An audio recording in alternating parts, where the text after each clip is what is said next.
हाँ जी, राधे राधे। आवाज आ रही है?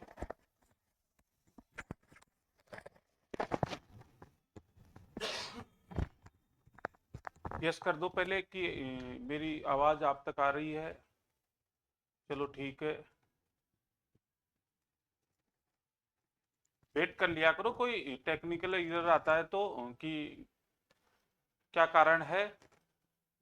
और उसमें सही करने में भी 1-2 मिनट का समय लग ही जाता है। हाँ जी। तो हम बात कर रहे थे, अपने टॉपिक पे चले।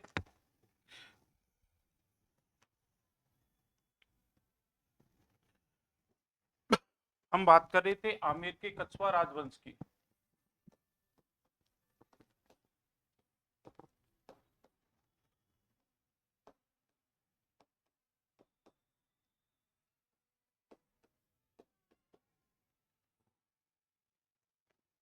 हाँ जी।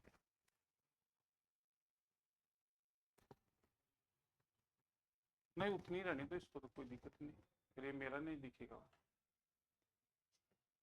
हाँ, इसमें सही।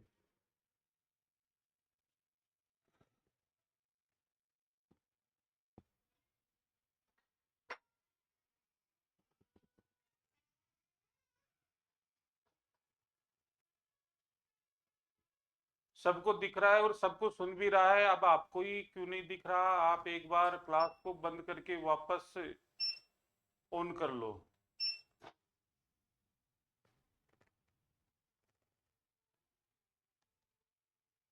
तो थोड़ी देर के लिए आया था, 1-2 मिनट का एरर था, अब सही है।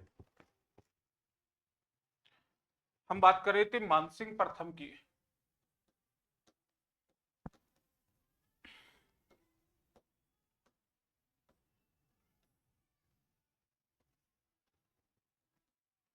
1589 से।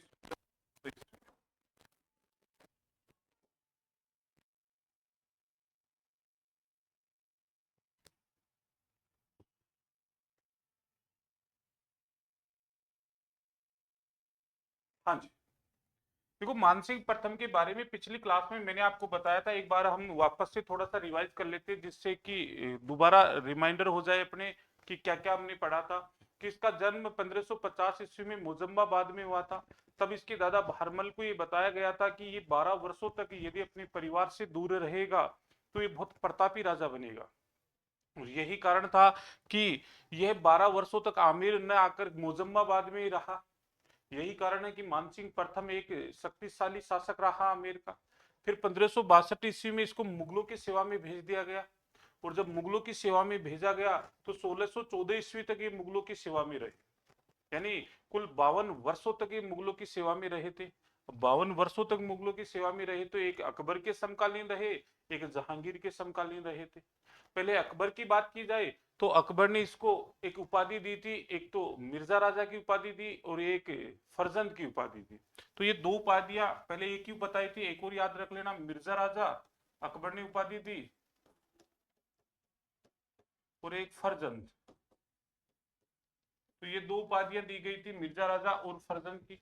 फिर अकबर ने इसको पहले 5,000 का मनसबदार बनाया, उसके बाद में इसको बढ़ाकर 7,000 का मनसबदार कर दिया। फिर मानसिंह प्रथम में मानसिंह प्रथम को अकबर ने सैनिक अभियानों पर भेजा। पहला सैनिक अभियान 1569 ईस्वी में था, जो रणथंबोर का था। दूसरा 1570 ईस्वी में नागौर दरबार में भाग लिया। तीसरा 1573 ईस्वी में प्रताप के पास शांति दूत के रूप में भेजा। फिर 1576 ईस्वी में ऐसे कहा जाता है कि हल्दीघाटी के युद्ध में स्वतंत्र सेनापति के रूप में इनको भेजा गया था। फिर 1581 ईस्वी में इसको काबुल भेजा गया था। फिर 1587 ईस्वी में इसको उड़ीसा भेजा गया था। फिर 1589 ईस्वी में इसका राज्याभिषेक करके इसको आमेर का राजा घोषित किया गया था। फिर 1592 ईस्वी में इसको उड़ीसा के अभियान पर भेजा गया था। फिर 1594 ईस्वी में ऐसे कहा जाता है कि इसे बंगाल का सूबेदार बनाकर भेजा था।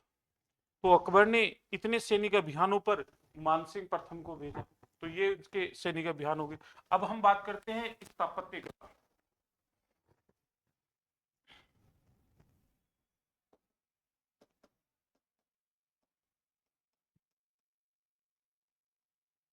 हेडिंग डालो, मानसिंह प्रथम की स्थापत्य कला।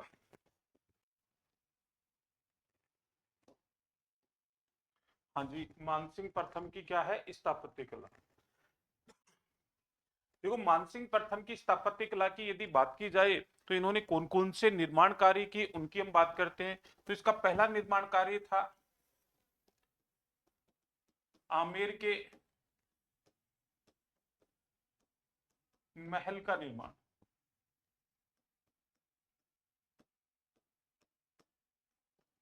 तो इसने आमेर के महलों का निर्माण करवाया। और आमेर के महलों की बात करें तो आमेर के महलों में इसने यश महल, सुख महल,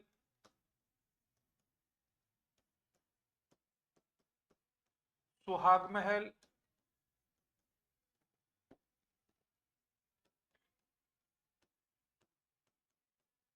दीवानी आम,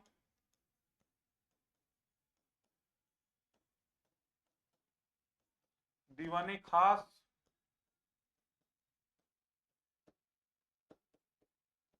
इनका निर्माण करवाया।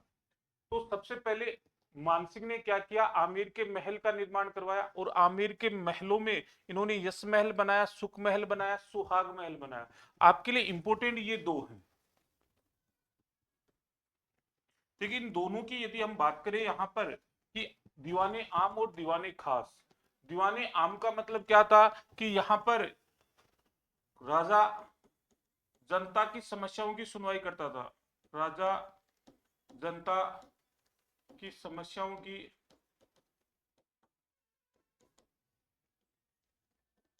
सुनवाई करता था।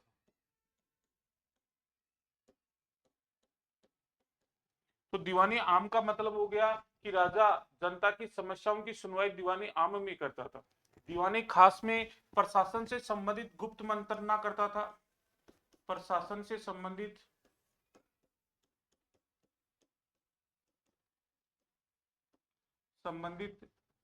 गुप्त मंत्रणा करता था। मंत्रणा करता था। तो इस प्रकार से इसने एक तो दीवानी आम बनाया और एक दीवानी खास बनाया। दीवानी आम में क्या करता था, जनता से समस्याओं की सुनवाई करता था। और दीवानी खास में प्रशासन से संबंधित गुप्त मंत्रणाएं करता था। अब देखो, इसका यदि मैं मुगल दरबार में लेके जाऊं, मुगल दरबार में क्या था कि इन्होंने देखो कौन कौन से किले बनाए। और वो किले बनाए, आगरा का किला,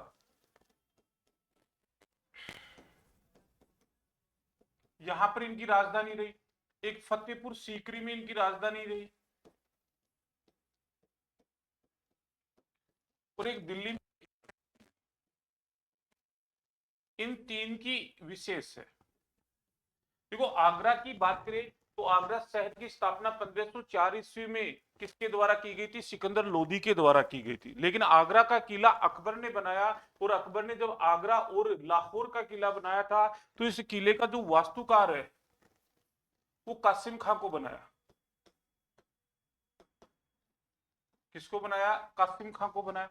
अब कासिम खां को जब इसका वो बनाया वास्तुकार, तो आगरा के किले में इसने दो महल बनाए, एक अकबर का महल और एक जहांगीर का महल। क्या बनवाया, अकबर का महल और जहांगीर का महल। अकबर का महल और दूसरा कौन सा था, जहांगीर का महल।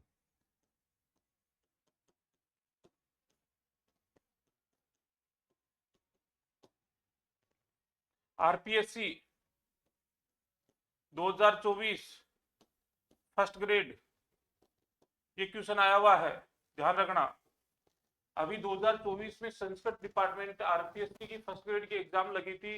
और उसमें एक क्वेश्चन आया था कि अकबर का महल और जहांगीर का महल कौन से किले में बने हुए हैं, तो आगरा के किले में बने हुए हैं। तो इन्होंने आगरा का किला बनवाया। फिर अकबर ने 1569 ईस्वी में फतेहपुर सीकरी की नींव रखी। और फतेहपुर सीकरी की नींव रखी तो उसका जो वास्तुकार था फतेहपुर सीकरी का, उसका डिजाइन जिसने तैयार किया वो बहाउद्दीन था। उसी फतेहपुर सीकरी में अकबर ने बुलंद दरवाजे का निर्माण करवाया था। और जो बुलंद दरवाजा फतेहपुर सीकरी में बनवाया वो विश्व का सबसे ऊंचा दरवाजा माना जाता है, जिसकी ऊंचाई 176 फीट है। तो फतेहपुर सीकरी को फिर उसने अपनी राजधानी बनाई, फिर दिल्ली को अपनी राजधानी बनाई। यहाँ पर फतेहपुर सीकरी का किला है, यहाँ पर आगरा का किला है और दिल्ली में लाल किला है। इन तीनों जगह जो किले बने हुए हैं उनमें दीवाने आम और दीवाने खास बनाए गए। तीनों में क्या बनाए गए? दीवाने आम और दीवाने खास बनाए गए। दीवाने आम और दीवाने खास।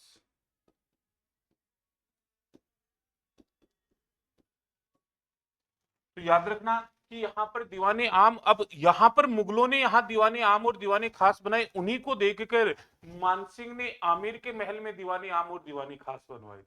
अब देखो दीवाने आम की बात करें तो यह जो कक्ष होता था उसमें बादशाह जनता की समस्याओं की सुनवाई करता था।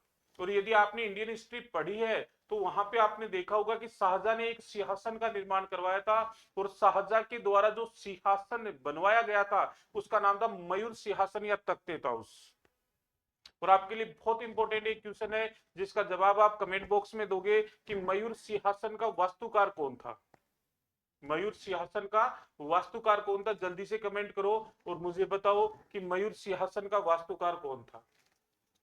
तो दीवाने आम में वो आम समस्या की सुनवाई करता था, फिर दीवाने खास में मैंने बताया गुप्त मंत्रणा करता था, यहां पर भी गुप्त मंत्रणा करता था। लेकिन एक इंपॉर्टेंट चीज है आपकी, और इंपॉर्टेंट चीज क्या है कि दिल्ली के लाल किले का दीवाने खास है। वो दिल्ली के लाल किले के दीवाने खास की दीवारों पर लिखा हुआ था, गर फिरदौस बर रुए जमीनस्त अमीनस्त अमीनस्त अमीनस्त अमीनस्त। क्या लिखा हुआ था? बर रुए गर फिरदौस, बर रुए गर फिरदौस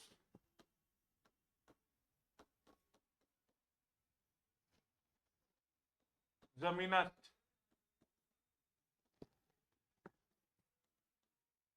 अमीनस्त अमीनस्त अमीनस्त। सर कमेंट बॉक्स खाली कैसे है? मैंने क्वेश्चन दिया था आपको, जो भी है यस या नो का जवाब तो दिया करो, आता है तो लिखा करो, नहीं आता तो सर नहीं आता, जिससे कि मैं बताऊं आपको। अब मैं तो इसी कंफ्यूजन में रह जाता हूं कि आता होगा आपको।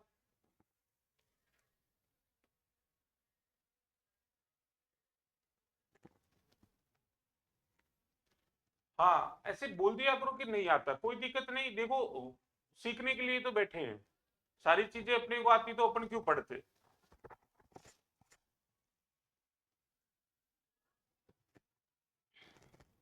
इसका अर्थ क्या है पहले मैं ये बताता हूँ।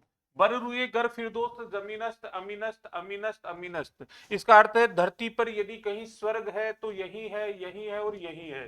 तो यदि स्वर्ग देखना है तो आपको एक बार जयपुर आना पड़ेगा, क्योंकि ये जो कथन है वो तो लाल किले के दीवाने खास के बारे में लिखा हुआ है, और मैं जयपुर के लिए बोल रहा हूँ कि धरती पे यदि कहीं स्वर्ग है तो यही है, यही है और कहाँ है? जयपुर में ही है। आपको स्वर्ग देखना है तो जयपुर आना ही पड़ेगा। तो स्वर्ग की संज्ञा दीवाने खास को दी गई थी कि जैसी सुख सुविधाएं स्वर्ग में होती हैं वैसी ही सुख सुविधाएं दीवाने खास में होती है। ठीक है, तो ये 3 किलो में दीवाने आम और दीवाने खास है। फिर मेरा क्वेश्चन पेंडिंग था मयूर सिंहासन का।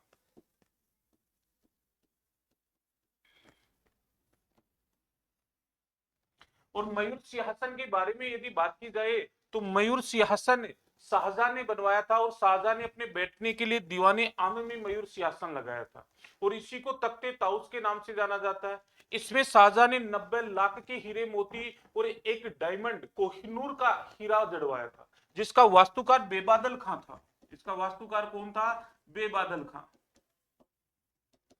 तो इस प्रकार से याद रखना। तो इसने आमेर का महल बनवाया, उसमें यश महल, सुख महल, सुहाग महल, और यहां मुगल शासकों के देखकर इन्होंने दीवाने आम और दीवाने खास बनाया।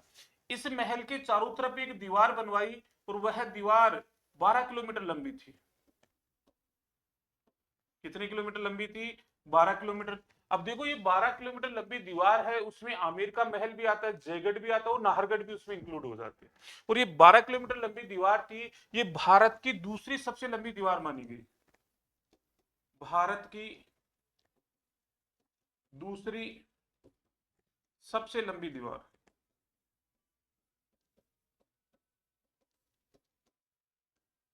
तो याद रखना कि भारत की दूसरी सबसे लंबी दीवार कौन सी मानी गई, ये आमेर के महल की दीवार, जिसकी कुल लंबाई 12 किलोमीटर है।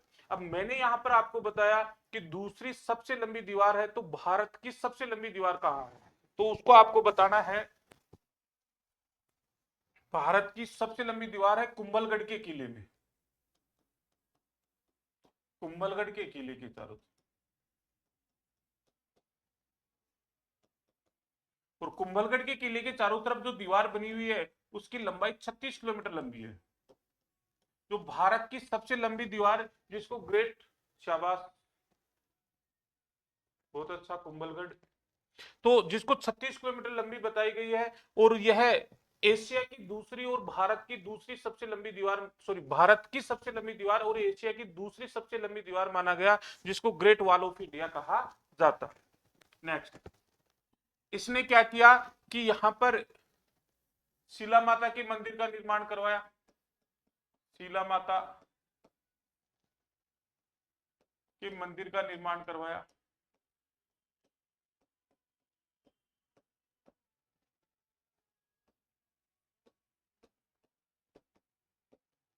दूसरा, इसने या इसकी पत्नी कनकावती ने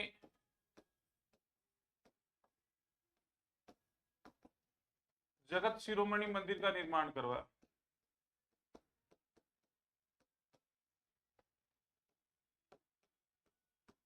मंदिर का निर्माण करवाया।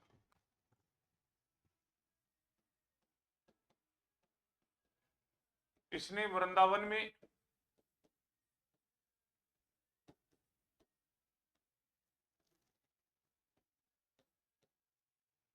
गोविंद देव जी के मंदिर का निर्माण करवाया।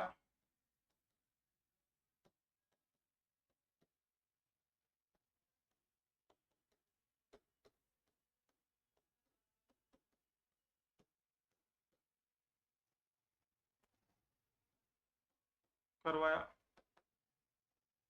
इसने पाटन में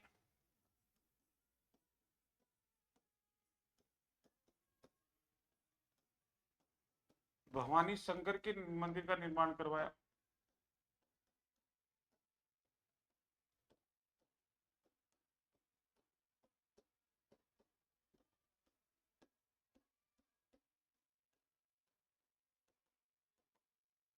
इसने बिहार में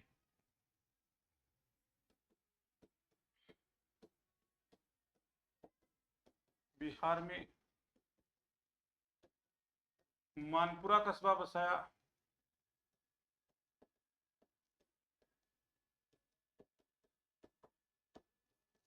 इसने बंगाल में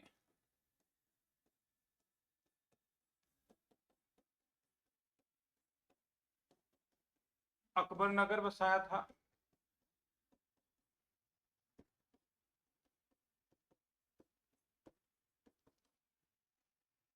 इसने आमेर में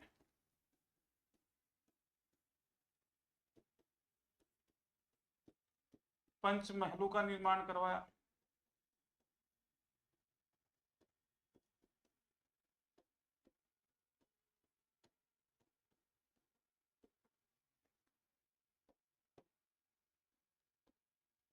याद रखने लायक चीज, पंचमहल।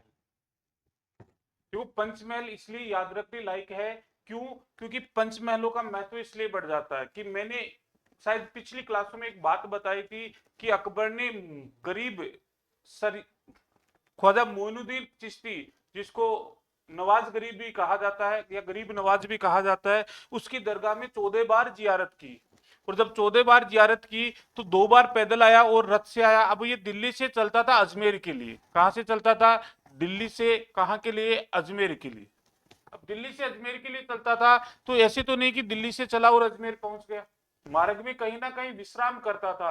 और क्वेश्चन ये आता है कि अकबर जब ख्वाजा मोइनुद्दीन चिश्ती की दरगाह में जियारत करने के लिए आता था तो वह कहां पर विश्राम करता था? वो यहां पर विश्राम करता था। और ये क्या है? आमेर के पंचमहल। कहां है? आमेर के पंचमहल। तो ये आमेर के पंचमहलों में क्या करता था? विश्राम करता था। तो याद रखना ये पंचमहल इसलिए इंपॉर्टेंट हो जाते हैं कि यहाँ पर करने जब अकबर आता था तो वो विश्राम करता था। नेक्स्ट, इसके दरबार में, इसके दरबार के विद्वान,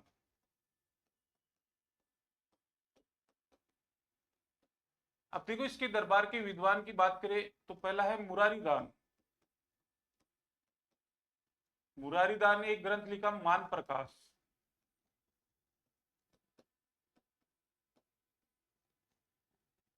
दूसरा है पंडित जगन्नाथ।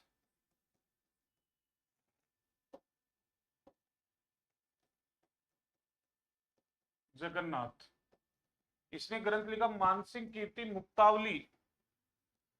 मानसिंह कीर्ति मुक्तावली। फिर पुड्रिक रत्नाकर, पुड्रिक विठल।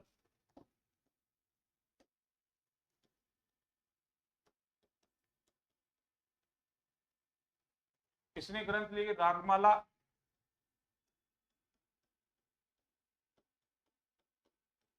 राग चंद्रोदय।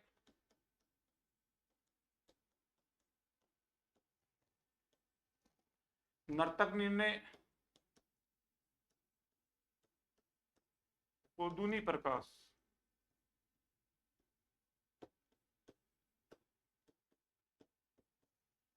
तो इसके ये 4 ग्रंथ थे।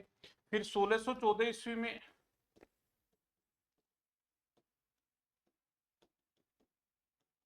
मानसिंह प्रथम की मृत्यु हो गई। तो याद रखना 1614 ईस्वी में मानसिंह प्रथम की क्या हो जाती है, मृत्यु। और ये आपका मानसिंह प्रथम का टॉपिक कंप्लीट। चलो नेक्स्ट आगे चलते हैं। और आगे का आपका शासक आएगा भाव सिंह। भाव सिंह की बात करें, नाम मात्र का शासक है आपका भाव सिंह। 1614 ईस्वी से लेकर 1621 ईस्वी। कोई इंपोर्टेंट नहीं है इससे रिलेटेड, आपको केवल आपको एक कड़ी के रूप में याद रखना है कि मानसिंह प्रथम के बाद में कौन बना, भाव सिंह बना। फिर बना जय सिंह प्रथम।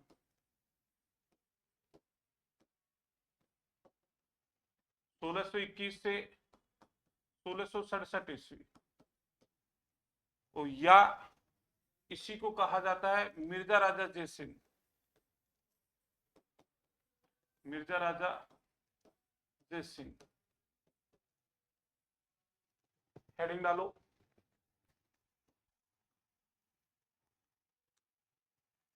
हेडिंग डालो जय सिंह प्रथम या मिर्जा राजा जय सिंह।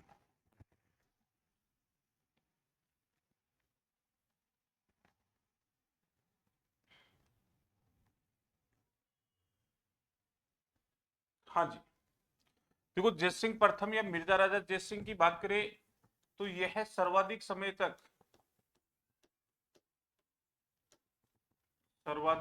तक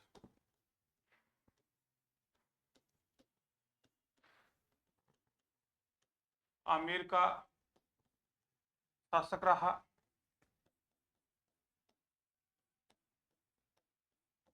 46 वर्षों तक। कितने वर्षों तक रहा ये, 46 वर्षों तक रहा। देखो 46 वर्षों की बात करें कि 21 में बना, 67 तक रहा, 67 में से 21 घटाएंगे तो कितने हो जाएंगे, 46 वर्षों तक। तो सर्वाधिक समय तक यदि कोई आमेर का शासक,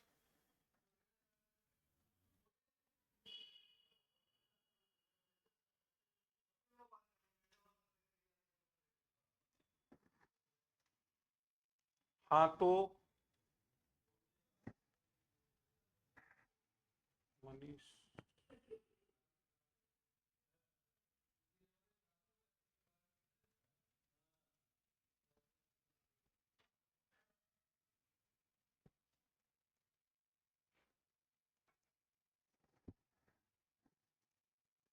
तो ये सर्वाधिक समय तक क्या रहा था, आमेर का शासक, वो लगभग कितने वर्षों तक रहा, 46 वर्षों तक रहा। आगे की बात करें तो ये 3 मुगल बादशाहों के समकालीन रहा, एक जहांगीर, एक शाहजहां और एक औरंगजेब।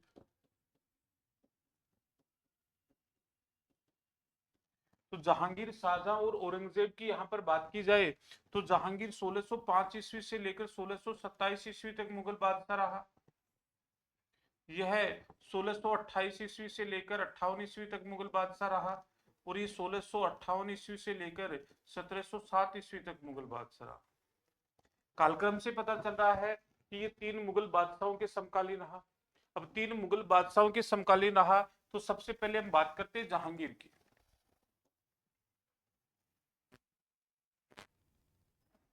जहांगीर,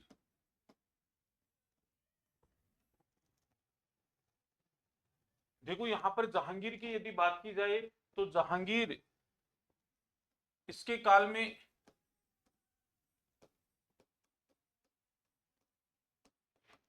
मलिक अंबर ने विद्रोह किया था। अंबर ने दक्षिण भारत में विद्रोह किया था।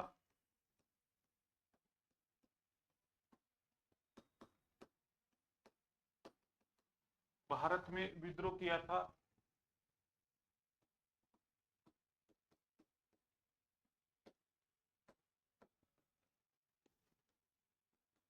जिसका दमन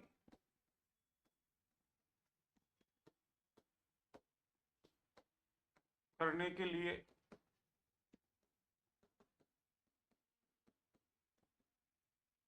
जयसिंह प्रथम को,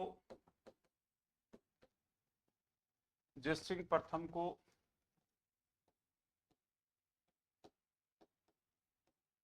दक्षिण भारत भेजा गया।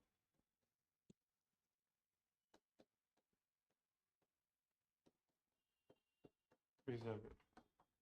तो याद रखना कि जहांगीर के काल में एक कार्य किया जयसिंह प्रथम ने, और वो कार्य क्या किया कि इसके काल में जब मलिक अंबर ने दक्षिण भारत में विद्रोह किया तो उस विद्रोह का दमन करने के लिए जयसिंह प्रथम को भेजा गया था। फिर दूसरा बादशाह हो गया शाहजहां। शाहजहां, इसने जयसिंह प्रथम को, जयसिंह प्रथम को मिर्जा राजा की उपाधि दी।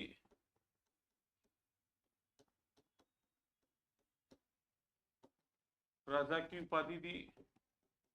अब देखो मैंने आपको बताया था कि मिर्जा राजा की उपाधि केवल 2 ही शासकों को मिली, एक मानसिंह प्रथम को मिली और एक जयसिंह प्रथम को मिली। मानसिंह प्रथम को मिर्जा राजा की उपाधि अकबर के द्वारा दी गई थी, जबकि जयसिंह प्रथम को यह उपाधि शाहजहां के द्वारा दी गई थी। फिर तीसरा मुगल बादशाह था औरंगजेब।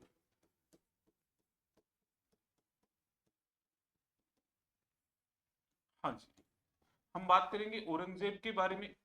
तो औरंगजेब की यदि बात की जाए तो औरंगजेब के काल में क्या हुआ, दक्षिण भारत में एक विद्रोह हुआ था, और वह विद्रोह कौन था, कौन सा था, मराठा विद्रोह। कौन सा विद्रोह हुआ, मराठा विद्रोह हुआ। अब यहां पर यदि मराठा विद्रोह की बात की जाए तो मराठा विद्रोह किसके द्वारा किया गया था, छत्रपति शिवाजी के द्वारा। छत्रपति शिवाजी। और देखो छत्रपति शिवाजी की यदि बात की जाए तो इसका कालक्रम है 1627 से 1680, यानी शिवाजी का जन्म 1627 को शिवनेर के किले में हुआ था और इसकी मृत्यु 1680 ईस्वी को रायगढ़ के किले में हुई थी। अब दक्षिण भारत में एक नई सत्ता का उदय हुआ मुगल काल में, और वह हुई थी शिवाजी के रूप में। अब देखो शिवाजी का दमन करने के लिए अलग अलग सैनिक अभियान भेजे गए। अब अलग अलग सैनिक अभियान भेजे गए। पहला है अफजल खां, दूसरा है शाइस्त खां,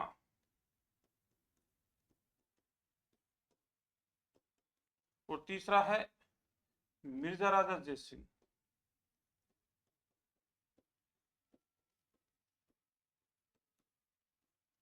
ये 3 सैनिक अभियान भेजे गए थे इसके विरुद्ध।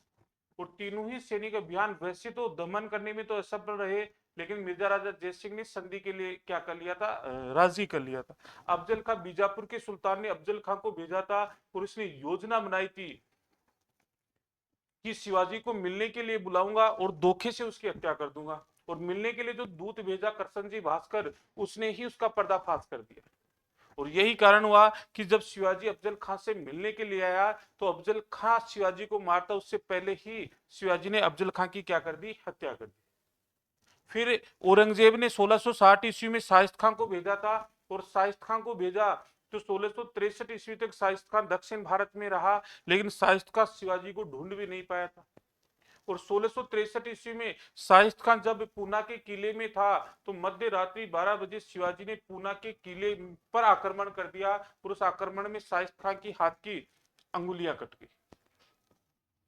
तीसरा सैनिक अभियान भेजा मिर्जा राजा जय सिंह। अब देखो, मिर्जा राजा जय सिंह को जब औरंगजेब ने भेजा तो उसने दक्षिण भारत की परिस्थितियों को देखा कि वहां पर दक्षिण भारत की परिस्थितियों में वहां पर क्या था कि उसके द्वारा गुरिल्ला युद्ध पद्धति, और गुरिल्ला युद्ध पद्धति की बात की जाए तो उन्होंने छापामार युद्ध पद्धति अपनाई हुई थी। और छापामार युद्ध पद्धति की बात की जाए तो वह शिवाजी को ढूंढने में भी सफल नहीं हो रहा था, इसलिए उसका दमन न करके उसको संधि के लिए आमंत्रित किया। और मिर्जा राजा जय सिंह के सहयोग से क्या हुआ, औरंगजेब और छत्रपति शिवाजी के मध्य एक संधि हुई, और वो संधि किस नाम से जानी गई, पुरंदर की संधि। तो हेडिंग डालना पुरंदर की संधि।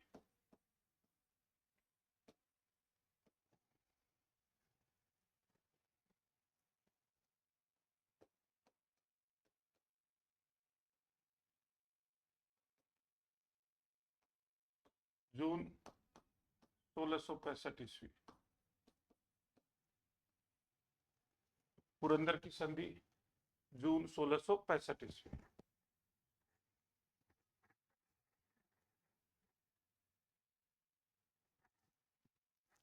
किस किस के मध्य यह संधि, यह संधि जय सिंह प्रथम के सहयोग से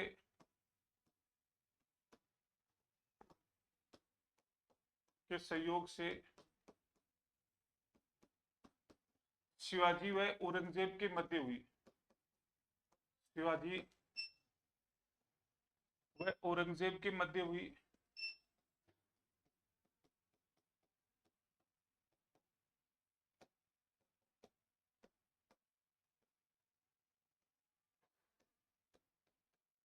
तो याद रखना कि यह संधि किसके सहयोग से, जय सिंह प्रथम के सहयोग से हुई। किस किस के मध्य, शिवाजी और औरंगजेब के मध्य। इस संधि की शर्तें देखें कि संधि की शर्तें कौन कौन सी थी। तो इसकी पहली शर्त थी, शिवाजी ने मुगलों की अधीनता को स्वीकार कर लिया, शिवाजी ने मुगलों की अधीनता को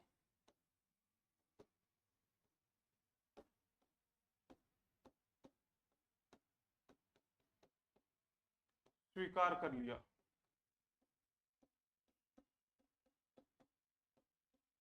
तो याद रखना कि शिवाजी ने क्या किया था कि मुगलों की अधीनता को स्वीकार कर लिया था, पहली शर्त यह रखी गई। दूसरी शर्त की यदि बात की जाए तो इसकी दूसरी शर्त क्या थी कि शिवाजी के पास कुल 35 किले थे, और उन 35 किलों में से 23 किले उन्होंने क्या दे दिए, मुगलों को दे दिए। तो शिवाजी ने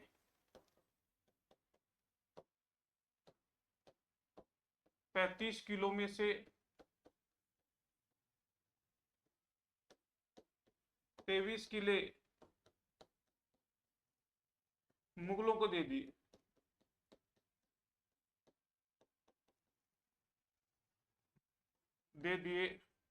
जिनकी आय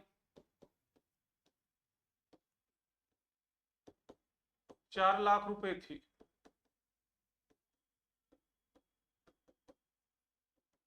तो इनको 35 में से 23 किले दे दिए, और उनकी आय कितनी थी, 4 लाख रुपए थी। फिर तीसरी शर्त, शिवाजी के पास 12 किले बचे,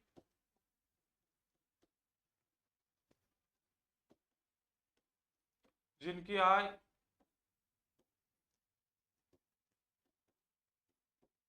1 लाख थी। तो यह शर्त हो गई इसकी कि एक तो शिवाजी ने मुगलों की अधीनता को स्वीकार किया। दूसरी शर्त क्या थी कि शिवाजी ने 35 किलो में से 23 किले मुगलों को दिए थे, जिनकी आय, हाँ जी, किले की आय का क्या मतलब है बताते हैं। जिनकी आय कितनी थी, 4 लाख रुपए थी। शिवाजी के पास 12 किले बचे हुए थे, जिनकी आय 4 लाख, सॉरी 1 लाख रुपए थी।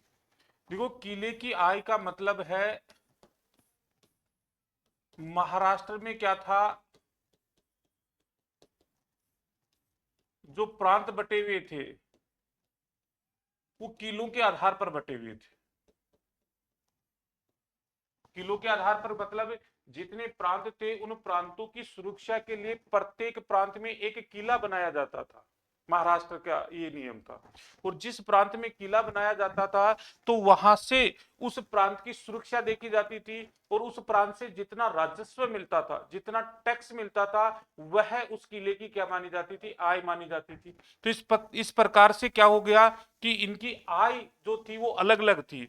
12 किलो की आय 1 लाख थी, और 23 किलो की आय क्या थी, 4 लाख। यानी जिस किले के अधीन जितना भूमि क्षेत्र आता था या क्षेत्र आता था, उस क्षेत्र से जितना टैक्स होता था, वह उस किले की क्या हो गई, इनकम या आय हो गई। ठीक है। फिर इसके बाद में क्या हुआ कि जब शिवाजी औरंगजेब के दरबार में गया तो शिवाजी के साथ क्या किया, धोखे का सहारा लिया गया, और धोखे का सहारा लेकर शिवाजी को क्या कर दिया गया, आगरा के किले में राम सिंह का महल उसमें कैद कर लिया गया था। तो ये शर्त थी, वो थी पुरंदर की संधि की। और ये पुरंदर की संधि जयसिंह के सहयोग से हुई, किस किस के मध्य, शिवाजी और औरंगजेब के मध्य। नेक्स्ट देखो, मिर्जा राजा जयसिंह की बात करें तो इन्होंने एक किले का निर्माण करवाया था, और वह किला कौन सा था, जयगढ़ का किला। इसके द्वारा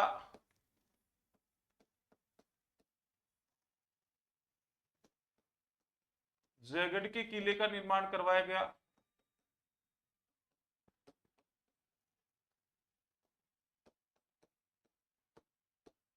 निर्माण करवाया गया।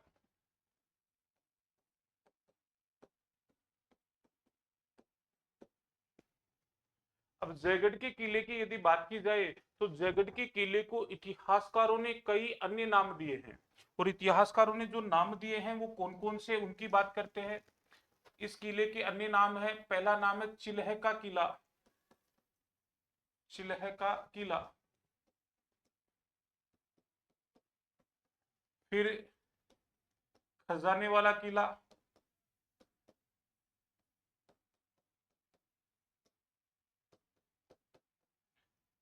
राजनीतिक कैद खाना,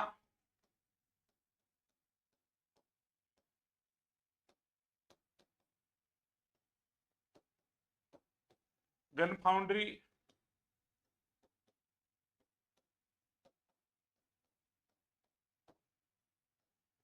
रहस्यमय दुर्ग।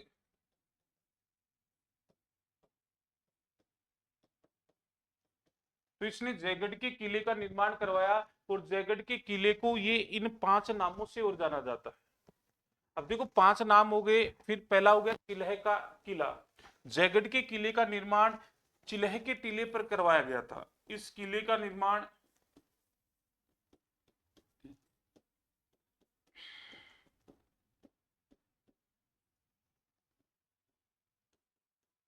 चिल्ह के टीले पर करवाया गया था।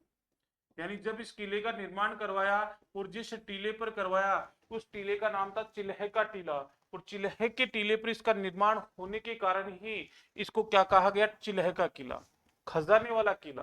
देखो खजाने वाला किले का मतलब है कि आमेर के कछवा राजवंश का खजाना जिस किले में रखा जाता था, उस किले का नाम है जयगढ़ का किला।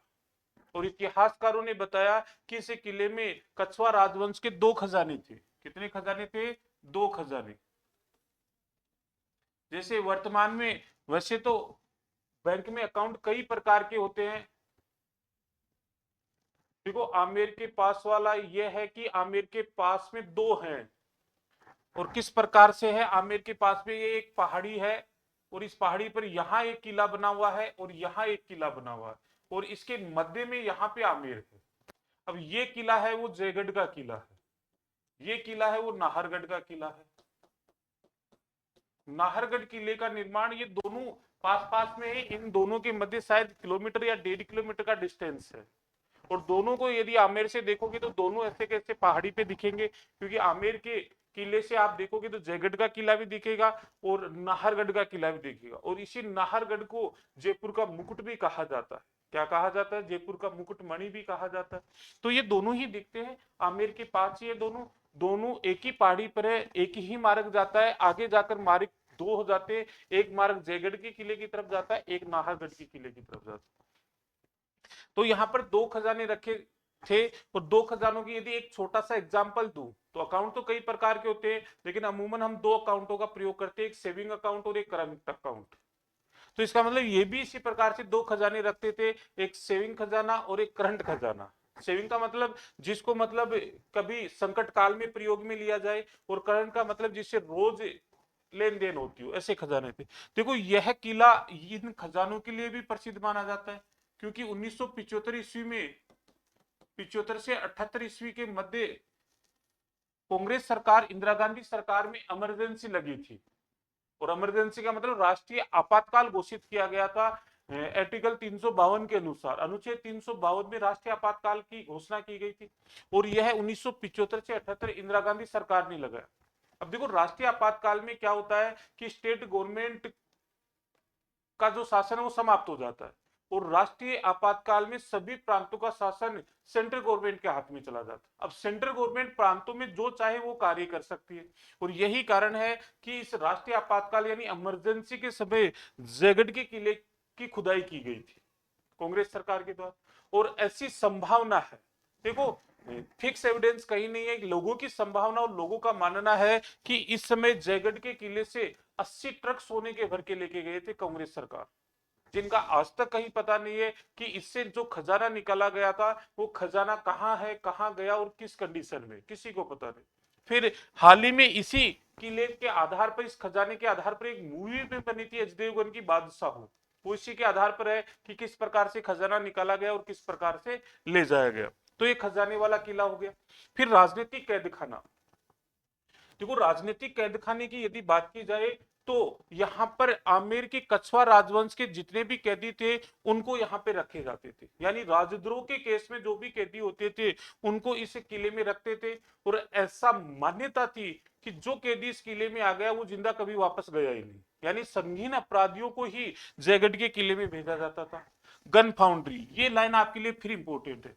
राजस्थान का एकमात्र किला जहां पर हथियार बनाने का कारखाना था, तो राजस्थान का एकमात्र किला था जहां पर हथियार बनाने का कारखाना था, यानी इस किले में हथियारों का निर्माण भी किया जाता, तलवार बंदूक वगैरह वगैरह बनाई जाती थी, तो हथियार बनाने का कारखाना भी यहाँ पर था। फिर रहस्यमय दुर्ग, यदि जब भी आप जयगढ़ के किले को देखने आओ या कोई देखा हुआ है तो आप वहां पर देखे होंगे कि उसके नीचे अंडरग्राउंड सुरंगें बनी हुई। अंडरग्राउंड सुरंग का मतलब है उन सुरंगों की इतनी भूल भुलैया है कि यदि कोई भी इंसान उन सुरंगों में चला गया तो वापस नहीं आया। उनमें से एक सुरंग तो सीधी आती है, वो आमिर के महल में आती है, तो आमिर के महल से सीधा सुरंग के माध्यम से आप जयगढ़ के किले में जा सकते हो, तो वो अंडरग्राउंड है पूरी सुरंग। और फिर सुरंगों की भूल भुलैया है जिसका अभी तक किसी को पता नहीं कि वह भूल भुलैया कहाँ पे गई, वो सुरंगें कहाँ पर जाती है।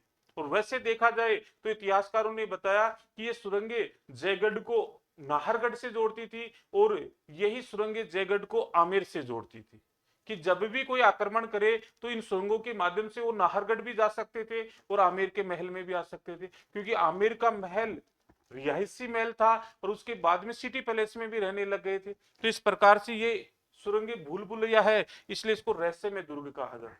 कालांतर में यहाँ पर एक तोप रखी गई थी, जय बाण तोप। अब मैंने एक शब्द बोला कालांतर में, कालांतर का मतलब जय बाण तोप का निर्माण जयसिंह प्रथम ने नहीं करवाया। जय बाण तोप का निर्माण आगे मैं बताऊंगा कि सवाई जय सिंह ने ये तोप बनवाई थी, जो पहियों पर रखी हुई एशिया की सबसे बड़ी तोप मानी जाती है। और पहियों पर रखी हुई एशिया की सबसे बड़ी तोप थी जो जयगढ़ के किले में रखी हुई है, जो अपने जीवन काल में एक ही बार चली। कि जब इसको रखवाया गया था तब इसको टेस्टिंग के लिए केवल एक बार चलाया गया था।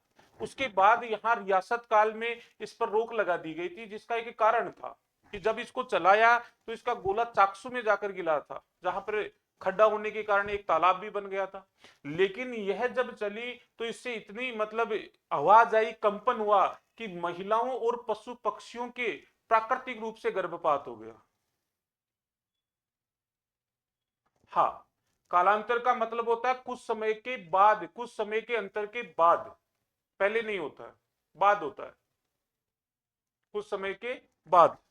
तो उसको एक बार चलाया गया जिससे कि महिलाओं को और पशु पक्षियों को प्राकृतिक रूप से गर्भपात हो गया, और प्राकृतिक रूप से गर्भपात हुआ तो इस पर क्या लगा दी गई, रोक। तो इस प्रकार से इसने जयगढ़ के किले का निर्माण करवाया, और जयगढ़ के किले के उपनाम है। नेक्स्ट, इसके दरबार में कुलपति मिश्र नामक विद्वान रहता था। कुलपति मिश्र। और कुलपति मिश्र की यदि बात करें तो इसके द्वारा कितने ग्रंथ लिखे गए थे, 52 ग्रंथ लिखे गए थे। तो इसके दरबार में एक विद्वान रहता था कुलपति मिश्र, और कुलपति मिश्र ने क्या किए थे, 52 ग्रंथ लिखे थे। ये अपना शासक हुआ, जो हुआ कौन, जयसिंह प्रथम, या जिसको आप मिर्जा राजा जयसिंह भी कहते।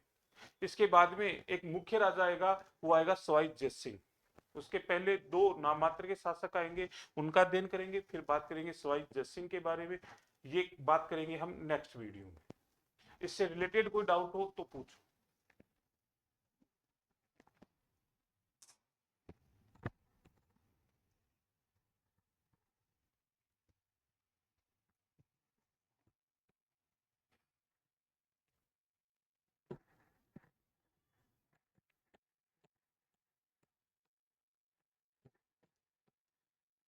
कोई डाउट? हाँ, बिहारी जी, जिसने बिहारी सतसई नामक ग्रंथ लिखा। बिहारी, जिसने बिहारी सतसई नामक ग्रंथ लिखा।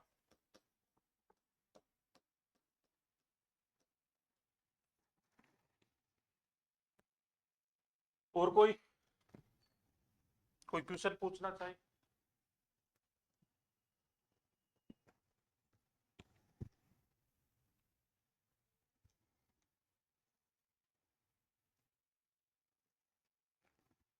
कोई डाउट नहीं?